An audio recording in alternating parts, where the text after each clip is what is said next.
let's throw a dinnerware set. But first, coffee. All right, now that we're caffeinated with the most delicious coffee in town, we can start these plates. So when you're doing plates, you do a cylinder just like how you throw anything else. It's really all the same movements. It's amazing. As soon as you master the beginning steps, just making a cylinder, you will be able to make absolutely everything. Right offhand, I can't think of anything that you would make that you don't start with a cylinder. So you're going to get this clay nice and centered. I'm going to do a 12-inch dinner plate, so it is quite large. I've got quite a bit of clay, so I'm going to get this nice and centered, really by pressing away from me, keeping my arms tucked in really good and pressing away. If your clay is not centered really good at the beginning, if you're like, oh, I'll fix it later, you will never be able to fix it. You really, truly have to get your clay centered. It is the most important part. You will fight with whatever it is you're making the entire time you're making it if this isn't done right. So please remember to take your time at centering. Get your clay nice and centered. Once your clay is centered, then you can carry on. But sometimes even centering will take longer than the entire throwing process. But just remember, if you don't have it centered, it's probably not going to be a great piece in the end, and you're not going to be very happy with it. So get it centered. Once you have it centered, and I do, even though it's going to be a plate and it's going to be short, I still cone up my clay. I cone and get it centered just like I would any other piece. I do all the coning. I make sure there's all the rocking is out of it. I like to start with it right at the beginning. So get this centered, and then we're going to bring that clay down. I call it the karate chop method. And I'm going to bring this clay down pretty much to my normal hockey puck shape. But then once I get it down to that, you will see I'm going to use the heel of my hand, my right hand. I'm going to start in the middle of this clay, and I'm going to work out.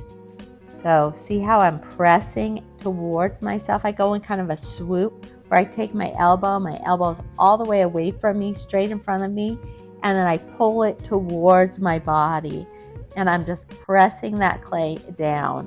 And this is just going to make the opening process a lot easier. I also will use the knuckle of my hand. You'll see here in a minute that I'll take both of my hands and I'll just take the knuckle and I'll pull that clay. Getting it flat at this point takes a bit of strength. And probably a lot of patience. Just start in the middle of that clay, press down, and then do the little bring your elbow in, starting out and then bring it in. So here you can see I'm going to grab my knuckle. I have both hands touching each other, and I'm going to pull, starting in the middle of the clay there and bringing it out all the way to the rim.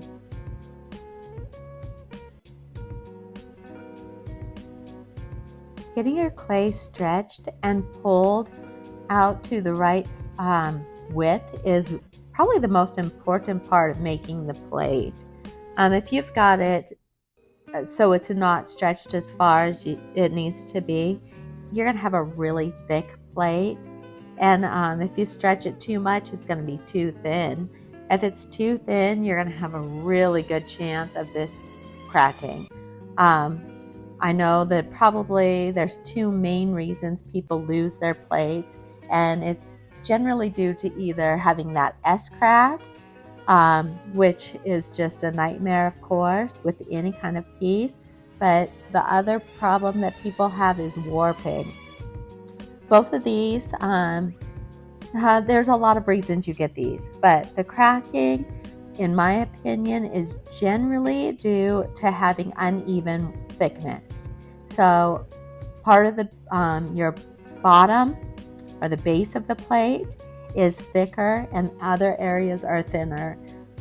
I believe in compressing. A lot of people have mixed views on this, but I think if you don't compress, you're going to have an uneven thickness at the base.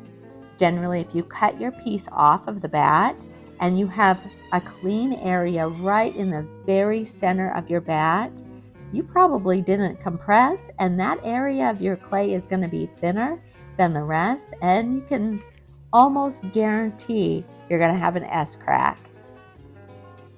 You can see here that I'm making a pull just like I would make any pull. It's more of maybe a bowl pull, because you're not going straight up and down, you're going out a little bit. You just don't want it completely flat. You want a little rim on this. So I pull up, and I do make this kind of a shallow bowl, and then I use this rib. My father made this for me, so it's the right shape that I like. One of the corners, I'll show you here as soon as I clean it. This corner goes in the center of my plate. This tip here goes to my rim.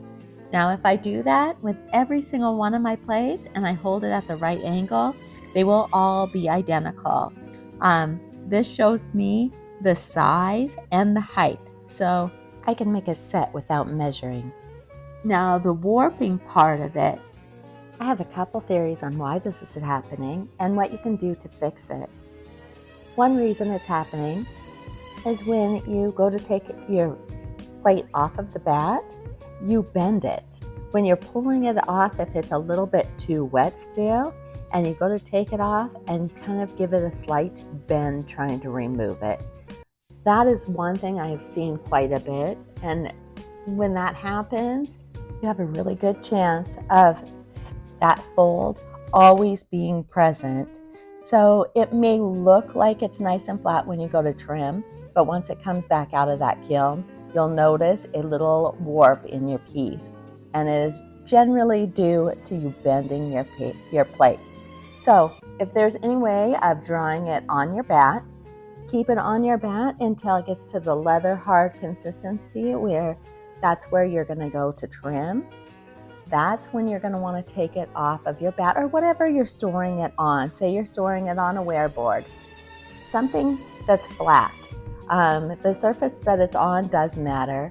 You want it to dry nice and evenly, and I generally keep mine covered also, just because I don't want any dry ends. I want to make sure everything is drying nice and even, and I am not bending it in any way. So you can see here, I'm using my rib again.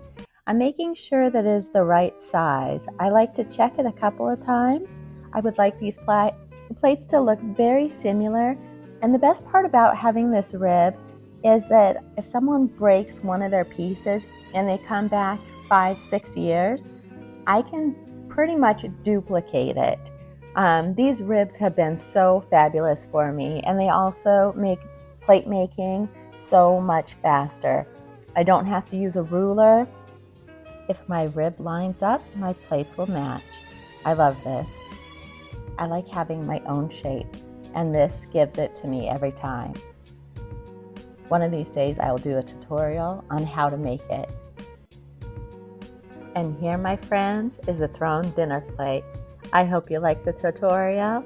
Please like and follow, and I can't wait to see you in the studio.